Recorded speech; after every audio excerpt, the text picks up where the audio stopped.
حضرت عثمان بن عفان رضی اللہ عنہ قریش کے معزز خاندان بنو امیہ سے تعلق رکھتے تھے اور نبی اکرم کے قریبی رشتہ دار بھی تھے۔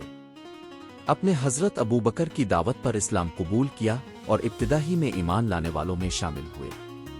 آپ کو یہ شرف حاصل ہوا کہ رسول اللہ نے اپنی 2 بیٹیاں آپ کے نکاح میں دیں، اسی لیے آپ ذو النورین کہلائے۔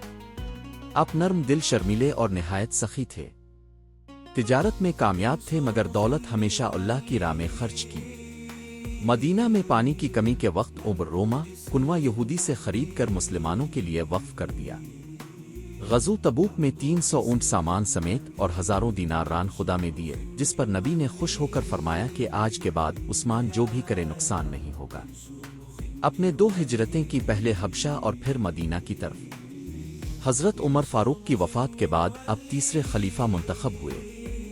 اب کے ابتدائی دور خلافت میں عظیم فتوحات ہوئیں، قبرص، افریقہ اور آرمینیا فتح ہوئے، اور سب سے بڑا کارنامہ یہ تھا کہ قرآن کو ایک مصحف میں جمع کر کے دنیا کے مختلف حصوں میں بھیج دیا۔ اب کے آخری 6 سال فتنوں میں گزرے۔ مخالفین نے مدینہ کا محاصرہ کیا لیکن اپنے خون مسلم سے بچنے کے لیے جنگ سے انکار کیا۔ کئی دن تک کھانے اور پانی پر پابندی رہی اور آخر کار 35 ہجری میں جمعہ کے دن باغیوں نے آپ کو اس وقت شہید کر دیا جب آپ قرآن کی تلاوت کر رہے تھے اور خون کی بوندیں قرن مجید پر گر گئیں۔ آپ کی پوری زندگی ایمان، پاکیزگی، سخاوت اور قربانی کی روشن مثال ہے، اور آپ کی شہادت اسلامی تاریخ میں صبر و استقامت کی یادگار بن گئی۔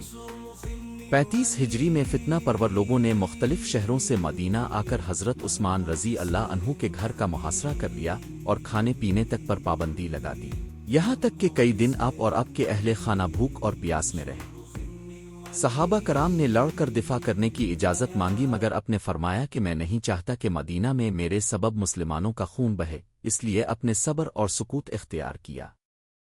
شہادت سے ایک دن پہلے اپنے خواب میں نبی کریم، حضرت ابوبکر اور حضرت عمر کو دیکھا جو فرما رہے تھے، عثمان، کل ہمارے ساتھ افطار کرو گے؟ اس خواب کے بعد آپ کو یقین ہو گیا کہ شہادت قریب ہے۔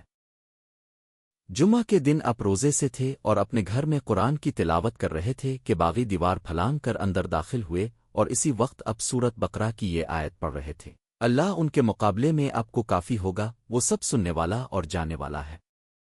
اتنے میں ایک باغی نے آپ پر حملہ کیا اور یوں آپ قرآن کی تلاوت کرتے ہوئے شہید ہو گئے، حتیٰ کہ آپ کا خون قرآن کی اسی آیت پر گر گیا۔ بعد میں حالات کی سختی کے باعث آپ کی تدفین بھی رات کی تاریکی میں خاموشی سے کی گئی۔ حضرت عثمان کی شہادت اسلام کی تاریخ میں صبر، قربانی اور استقامت کی عظیم مثال ہے جو قیامت تک مسلمانوں کو درس دیتی رہے گی۔